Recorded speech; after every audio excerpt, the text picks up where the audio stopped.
is, so I have my wall of fame back here, and we're still waiting on your books to come and grace it. But do you want to go ahead and show them off? There you go. Yours should be there Wednesday. Yeah, I'm waiting. I've got text alerts. Look at them. Look at them. They're so pretty. And they have my name. The fact that my name is on a book, it's just so huge. That is one of the biggest things, I think, to finally publishing a book is just seeing your name there, you know, because you've done so much work. So, you know, let's talk about that. Let's talk about what led you, let's even talk about maybe what led you to the point where you even reached out to me. So from the beginning of our journey, but like even before that, you know, why don't you talk a little bit about like how you started writing your books and that journey for you? So I had kind of had these books rattling in my head, as so many people do, for like a decade or longer. I'm not going to say how long because then I age myself, but for a very long time, they were rattling around in my head. And then, you know, I did the normal thing. I finished university. I got married. I had 3 kids with my husband. And then my husband followed his dream. He did a startup and everything. And one day he looked at me. He's like, you never do anything for yourself. What is your dream? I was like, I'm a mom of 3 kids who works full time. I don't have dreams. I don't do anything. And he was like, my wife does not have dreams. Well, that's not okay. And then he began to nag the bejeebies out of me and be like, what is your dream? You need a dream. Follow your dreams. What is your dream? And finally one day I said, fine, I want to write that stupid book in my head. And he was like, oh, great, write it. And I was like, I don't have time. He's like, I will give you the time. You go sit and write that book. And I was like, all right, not believing it would actually go anywhere. And that was on like December 16th or 19th, something like that. And my kids were going into Christmas break. And so I was like, okay, maybe I'll actually get a bit of time. My mom will take them for a few days. Okay. So I sat down and in the next 19 days, wrote the entire first draft of book 1. Now, this is the point when I have to take a step back and say to everyone else, when Alice talks numbers about her timeline, about how quickly she writes, I just want you all to feel like and understand, take it from me, okay? I work with a ton of authors. Alice is a superhuman. I will never meet another person like Alice. When I call Alice an overachiever, I mean that to the greatest extent, and the greatest compliment. I mean, it's an amazing feat to be able to do that, but oh my goodness, please, if you are a person here right now, do not think that you have to write a book in, how many days did you say? 21? 19. Not even 21, 19 days, my God. My God. But I think that, you know, we've talked about this. It's sort of like a blessing and a curse sometimes, you know, where you are able to get that out, but then there is that backlash where now you're used to that pace. And not everything happens at that pace, obviously. Very few things happen at that pace, actually. So that's always an adjustment. But we'll get to that later. So you finished the book. You finished a draft. And so this is where I like to jump in and say there is a difference between a rough draft and a full draft, right? And so that rough draft is beautiful. And I love saying the rough draft is number 13. Draft. There you go. The rough draft is you telling yourself the story. It's you kind of getting it out of your head, right? But it's not your actual story yet. I've now learned over the years of writing in that my first draft is what's referred to as a skeleton draft. So it's where I tell the story, but like you said, I tell it to myself, but I don't do show versus tell or any of that. I don't describe rooms. I don't describe things. What I do is I head hop through everybody. So if it's a pivotal scene and I need to know what Stefan and Michael are thinking along with Alex, I head hop through everybody's head.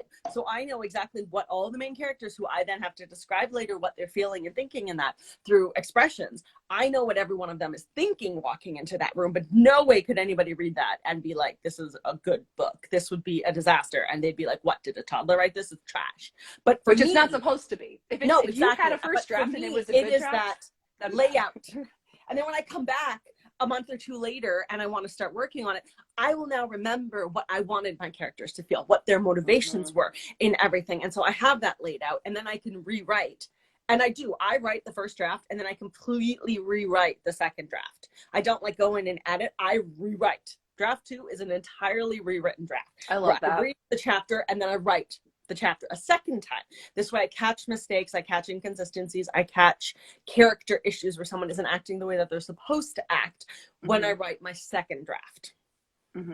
I think that's a great way to do it too, because sometimes going back and forcing yourself to do something that's already in a structure is actually counterintuitive, and it can actually hold you back. I think I actually prefer starting fresh, and I think a lot of people do too.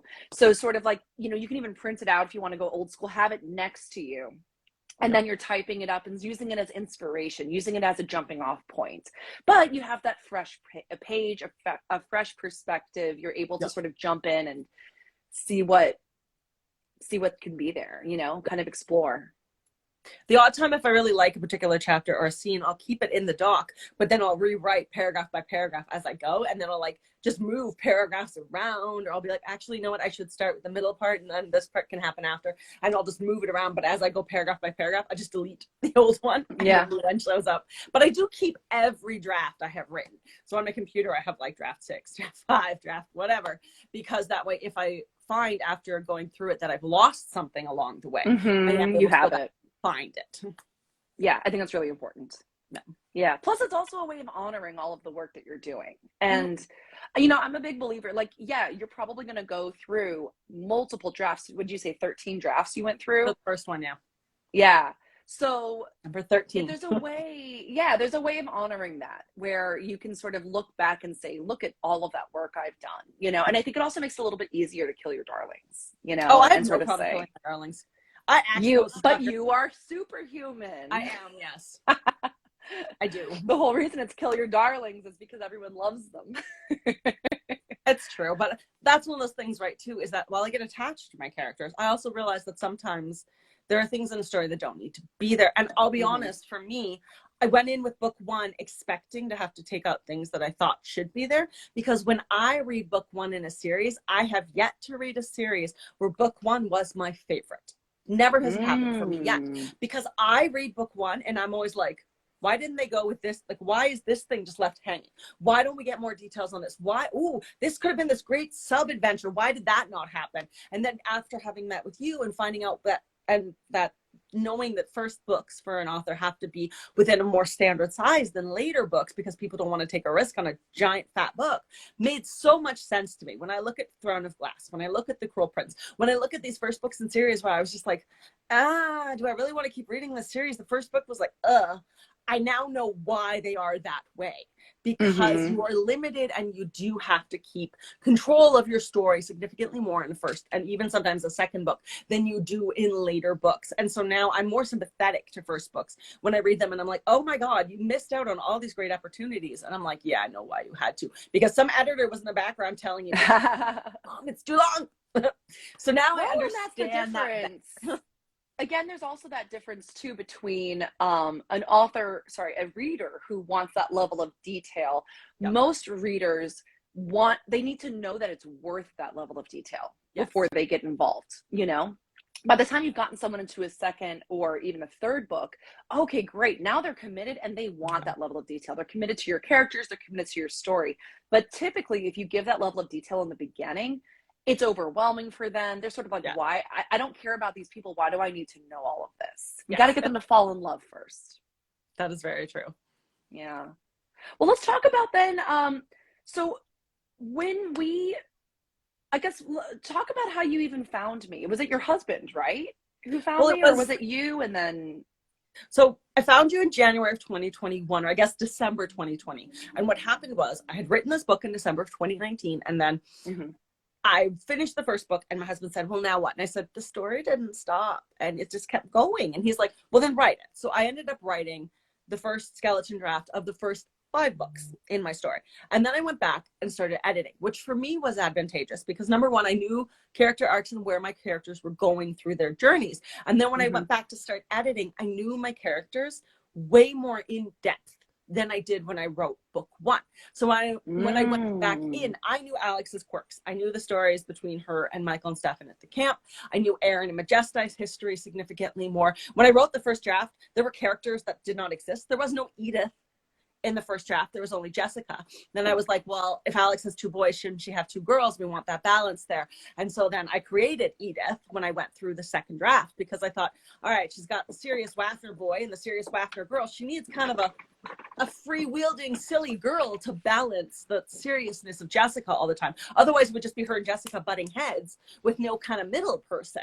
So then Edith became like the female equivalent of Michael. And I'm so glad, because I love Edith to death, and everybody loves Edith. So just like in doing that, I found that process. But then I started editing it, and I gave it to a friend of mine. And I'm going to go grab that version of the book, because you'll just see, even when people love you, and like I did 2 or 3 versions and tried to edit it. And then even when people love you, I gave my friend Selena the copy of my book just to get some like feedback. She made me cry.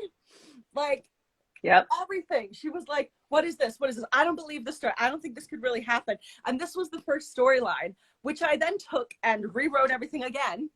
And the only thing that lasted from this version of the story was Aaron teaching Alex to dance. And this story doesn't have Edith in it either. This is the pre-Edith one. And like, that was all that stayed. Everything else got cut and redone, because I realized reading this, the story started with Aaron, which is a problem, because if it's about Alex, it shouldn't start with a different character. It spent this much time before they ever got to Warren.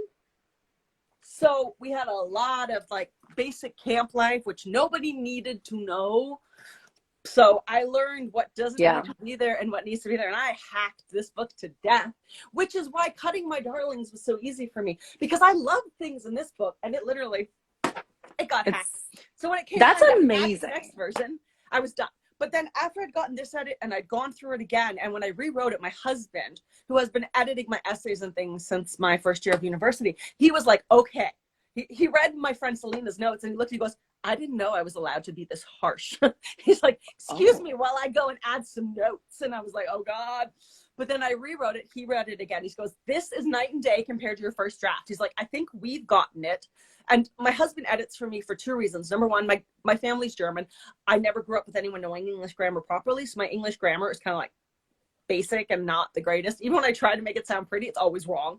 So he goes and fixes my grammar, but also because it's dual point of view and I have a female and a male point of view, Steve will go in and guy up my male point of view to make sure that it is being authentic for a guy. I have scenes where he's like, this is not how men talk. And he changes it, and then we argue back and forth about whether or not Aaron should be more masculine or is he okay the way he is and that. But so he also makes sure my male point of views are appropriate. And so after he'd done his round, he said, I think we've done what we can do. He said, I think the next thing you have to do is you got to find an editor to help you. And I said, okay, this was around November, December 2020. And I went online and I started looking up some different editors, and I'd heard like I'd gotten character art in my maps off Fiverr. So I went on there, but I've always been a believer of, and I just want to preface this by saying I'm fully aware not everyone can afford what I can afford. My husband is a programmer. We run a software company. I'm fully aware that not everyone has the resources at hand that I do, especially because at the time when we were looking for an editor, we were both working full time. So we had 2 complete incomes coming in, and we live in Canada where we get like free healthcare and things like that. So it's a different situation than it is for a lot of people. But so I started hunting for an editor, and I went to Fiverr and things like that. And I started looking around, and I thought, you know what, I will need more help than what these cheaper options are going to have. Knowing that my grammar is where it is, my husband told me, look, he's also a firm believer, you get what you pay for it. And he does the same with our corporation. When he needs marketing help or anything, he goes and gets expensive people to know that he's going to be happy with what he got. And so I started looking, saying, I need someone who's going to be able to fix the grammar of someone who grew up in a household where English was the second language. I speak English as my first language, but my parents never did, which is why my grammar is what it is. So I started looking, and then I found Lauren on Instagram, and I thought, okay, went to her website. I'm like, looks really professional. She's worked before in actual traditional publishing. I said, I think this is the kind of person that I need to tell me what to do or to help me get my head on straight. So I looked, and she had these packages where you could have a book chat or whatever it was called. Lauren, what was it called? A book flow session. Book flow session. And then you could talk with her and figure out what the next steps should be for your process. And so I said, that is exactly what I need. And my birthday is at the end of December. So I told my husband, I want that for my birthday. And he was like, okay. So he went and he paid for my session with Lauren, and we met at the beginning of January. And honestly, it was one of those things where we got an hour. And when Lauren and I started talking, it ended up being way more than an hour. Yeah. And we were finishing each other's sentences within the first 10 minutes of that meeting. And I was like, I'm one of those people where I just click with people, and then I know. If I hate to say, because my kids were like this as babies, but I either like you or I don't when I meet you in real life. And if I swing the opposite way, it's really hard to convince me. But if I swing the like you way, you're never going to get rid of me. So Lauren was just like finishing my sentence. She understood me. She had my energy. And you've seen you've seen my videos. I am a lot. That is how I am 24/7. So you have to be able to handle the energy and the that is Alice. And Lauren was just like right back at me. And I was like, oh, I like this woman. And then I got off the call and went to my husband. He's like, well, what did you think? And I was like, I don't need to look anymore. I'm like, this is my editor. I'm like, we're done. We're done hunting. Yeah. This is her. And the fact that after the meeting, I kind of had an idea what I wanted to do, but also Lauren had all the services that I wanted to. She had the developmental edits, the line edits, the copy edits, all under one roof. And with 3 kids working full time, helping my husband run a software company, we both looked at each other and he's like, will going to one place save you stress and time? And I was like, oh God, yes. And he's like, then we're going with this one. If they can do everything, why would we go and find 6 different people when they would do that for you? And I was like, yes. So then signed up with Lauren, and I was a little, as she said, I'm unique. And because my book 1 was so long, we ended up having to figure out where to cut book 1 because I actually want to jump in here. words. I want to jump in here. So that was amazing, Alice. Like, I can just say, first of all, please, for the love of God, do not find your editor on Fiverr. Anyone out there, please do not. It is not you're. I'll put it to you this way. I get a lot of people, I call them expats, people who had experiences with other editors, whether they were from Fiverr or elsewhere, and sometimes they were able to help them a tiny bit. They were never able to help them all the way. It's not worth that, even like how little it might be for your pay. You're wasting your money. So please, like, find someone who has experience, who actually knows the industry. That is so big here. Because what you're paying for, or what you should be looking for when you're looking for an editor, is not just someone who's going to fix your grammar. That might be the first reason that you think that you're looking for an editor. What you're actually looking for is someone who knows the markets and who knows how to guide you through it. Someone who can say, hey, listen, you have a planned series. We need to cut back book 1 because we need book 1 to fit under a certain word count so that we can entice readers to read it and then get them hooked for the whole series. You know, a lot of editors, bless their heart, they might be very, very good at editing, and that's lovely for them, but they may not know that. And that's really the biggest thing. You know, if you edit a book for just craft, you're only editing half the book. I think that's the best way to phrase it there. So, you know, if anyone out there is looking for someone, just please look for industry experience when you're gazing out there. I will also corroborate what you said. I remember, first of all, I love that you say that we match in energy, because to me, like, your energy is so off the charts that I'm like, oh my gosh, the fact that you think I can measure up is just such a compliment to me. I remember that book flow session. I was like, woo, she has a lot of energy, but I love her. Like, I love working with anyone who has that passion. And no matter what state their book is in, if they have passion and they have that work ethic, and they have, I would say, even just the skeleton of a good story, whether that's fiction or nonfiction or what have you, we can work with you, you know? Now, if you don't have that work ethic, right, then it's a little different. If you don't have that passion, well, you're never going to make it, right? This is multiple years long process. You have to have that passion. And you have to be ready to go the distance and actually trust some guidance. That's another big one. You know, I think a lot of people, it can happen where you get so committed to your book, which I understand, you know, it's your baby. But you've told it to yourself. Now you're trying to tell it to the world. So you have to be able to take in the world's perspective and that outside perspective. And you're never going to get that by yourself, first of all. Yeah. You're not going to get that from beta readers, which is what you had up to then. Yes. You know, obviously your husband was able to help clean up your grammar and everything, but ultimately that's a very hands-on beta reader. And I'm also just going to say you're very lucky to have that husband. He sounds amazing. I know.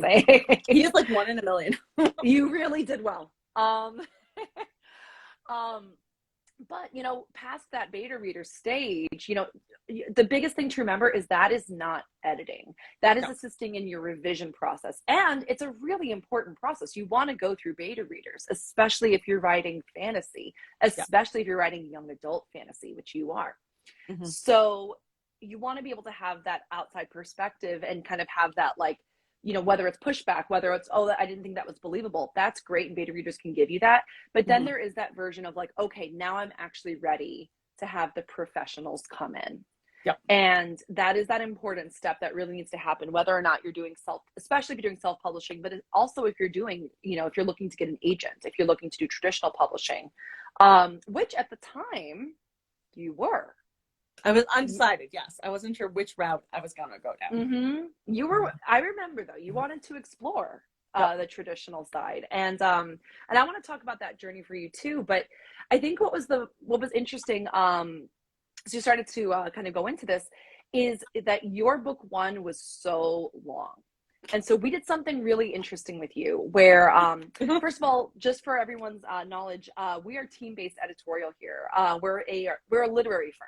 So what we do is everything from idea to shelf. We can take you from the brainstorming and ideation phase all the way through editing, through the various different stages of editing, developmental, elevation and line edits. And then we can even take you through the publishing. So that was, I know, a big boon for you, Alice, because you were saying, well, if I do decide to self-publish, I have the people, you know. And then we also help people hopefully get agents and do, you know, all of that. We have a submission package for them so they can do a query letter and all of that. So we can be flexible, especially when we're still in that editorial phase, when we're still perfecting the book. But the biggest thing with your book is yours was a little unique in the sense that book one was incredibly long. Incredibly long. And so what did we do, Alice? We said, okay, we're going to make something special for you. We're going to bring in the editor ahead of time. So you had Sam. You're amazing. Sam. Sam's amazing. The lovely Sam. So I said to Sam, oh, Siri thinks I'm talking to her. So I said to Sam, okay, listen, we need some help here. So let's read the full manuscript. And I think part of book two as well, if I'm not mistaken. Yeah, book 1 and 2 were one book to begin with. And then figuring out like, well, where does it need to be split? Well, what happened was book 1, when I met you in January, I had already sent what was one giant book 1, which was book 1 and 2 mushed together at 160 something thousand words, to my beta reader group, who I found in a fantasy Facebook group. I was like, hey, you guys all love fantasy. Does anyone want to read my book and give me feedback? And I got a bunch of people say yes. That is where I ended up finding my alpha reader, who now reads everything right after I write it and is phenomenal because she's a high school teacher. So that girl finds everything in there. She's like, this doesn't make sense. And I love Andy for that. But and Christine as well, who is also someone who was editing high school essays. So these two women catch everything I try to slip by there, which is lovely. They're very helpful. But I had sent it to these beta readers and they wanted more. They were like, this book is great. I want more. So then my 160,000 words became 3 books.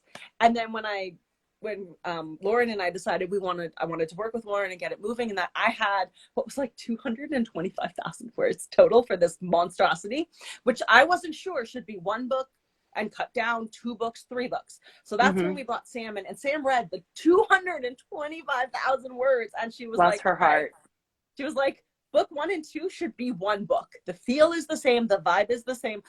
This should be 1 book, but book 2, the rest of it at the end here, that is entirely different feel. It's an entirely different vibe. It needs to be a separate book. And I was like, okay. So then when I'm standing there with 168,000 word book 1, and they're like, now let's take that down to what is a reasonable amount. And so that's when we began the process of Alice and Sam. Well, first Sam doing her developmental edit of it, and then Alice getting to take a giant axe to 168,000 words. And I literally cut 57,000 words out of that book. I cut a novel out of my novel. You did an excellent job. Honestly, I will say cutting out content is so difficult for any author. Again, going back to the killing your darlings piece of that. But I was just so proud because I'll tell you, I can tell you this now, Alice. When we sent that back and we said, okay, we need you to cut this much, I was fully expecting there's no way, or okay, but it's going to take me 6 months, or and then after 6 months we would get something that, you know, I swear sometimes we get stuff that they say I wasn't able to cut stuff, but I added some stuff. Literally, sometimes, yeah.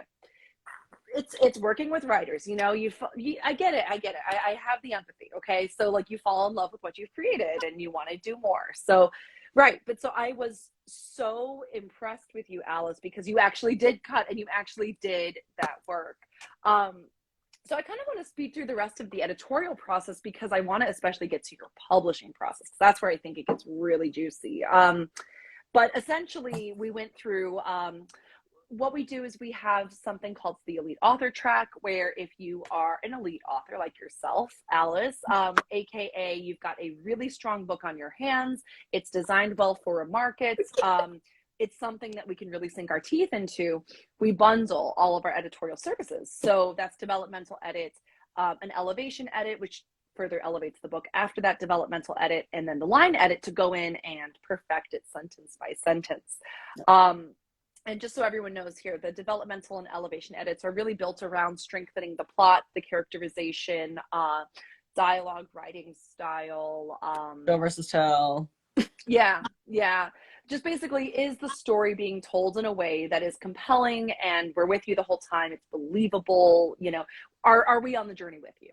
That's where my character thoughts came in. Sam was like, you need to be in your character's head more. Get in Alex's head. We want to know what she and Aaron are thinking. And I was like, fine, I'll give you what they're thinking. Yeah. It's more like craft pieces like that. But what's interesting, I guess, you know, I'm always going to end up talking about market, is we actually start that process with a manuscript appraisal, which tells us what market specifically we're going for. Yes. That way, when we're editing, we're saying, hey, your market is really looking for that internal dialogue. They're really looking for that character development, or they're really looking for a strong plot line, or, you know, every market looks for something different. Every readership looks for something different. So we're able to help edit for that.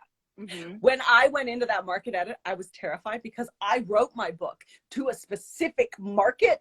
And when they came back and they're like, your book is written for YA fantasy lovers. And I was like, yes, that is exactly who I wrote it for. Yep. So that I felt so justified and so much better after that, because as a 30-something-year-old who reads YA fantasy, I'm very much aware there are two groups of YA fantasy readers. The actual YA fantasy readers who are like teenagers buying fantasy. And then those of us who read YA fantasy as teenagers and simply refuse to let go of the genre. We're like, no, it's still my genre. Which is actually the majority. That's the majority of the readership of YA. And so when I was told, you wrote a YA fantasy book, and I was like, yeah, I did. That's exactly what I was trying to write. And so I wrote exactly who I was writing for, which was the best feeling in the world, because you don't want to write 160,000 words and then find out, oh, you wrote like to male sci-fi readers. And you're just like, what? No, I didn't. No, I wrote to YA fantasy, women, specifically women. So when men are like, oh, I'm going to read your book, I'm like, why? You're not my market. I mean, by all means, read it. But I mean, don't tell them not to read it. Why? Come on now. I don't tell them not to read, but I'm always like, why? You're not my market. You're not a woman.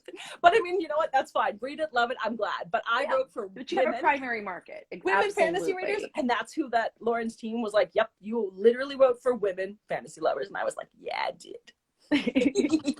That was the best feeling ever. Good. I love it. And, you know, and the other thing too is, you know, even if like sometimes we do on occasion get someone who, oh, okay, they wrote for a different market than they thought they were writing for, you know, they maybe don't know that market enough or whatever.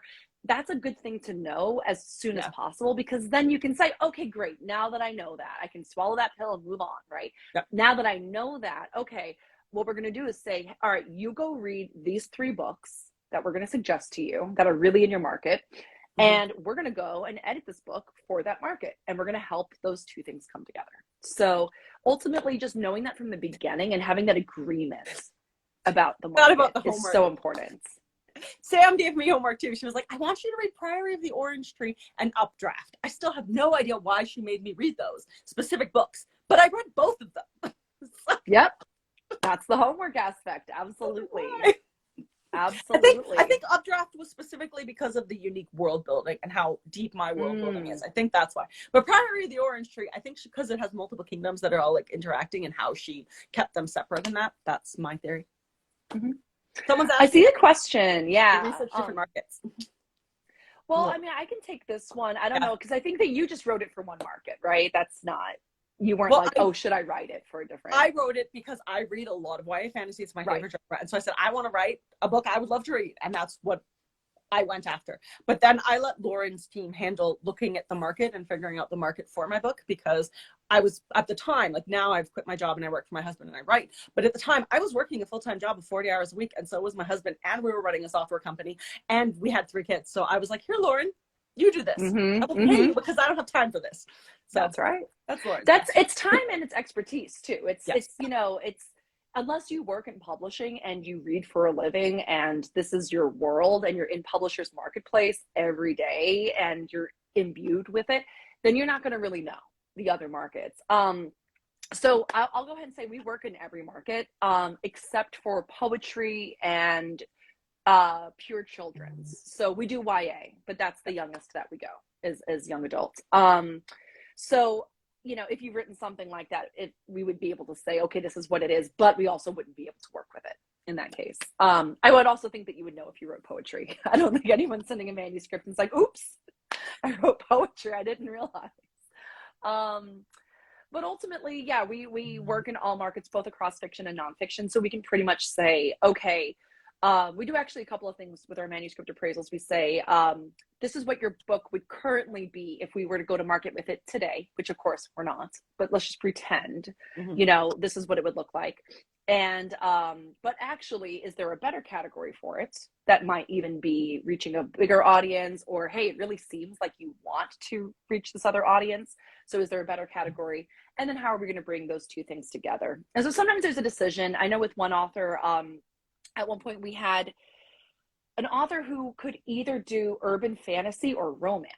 It really could have gone either way. Yeah, it was really, really interesting. And the editor actually, or the manuscript appraiser, I should say, actually suggested romance and said, it really seems like you want to go romance here because of, you know, these different reasons. Like the scenes that you're writing really speak to romance and not really urban fantasy.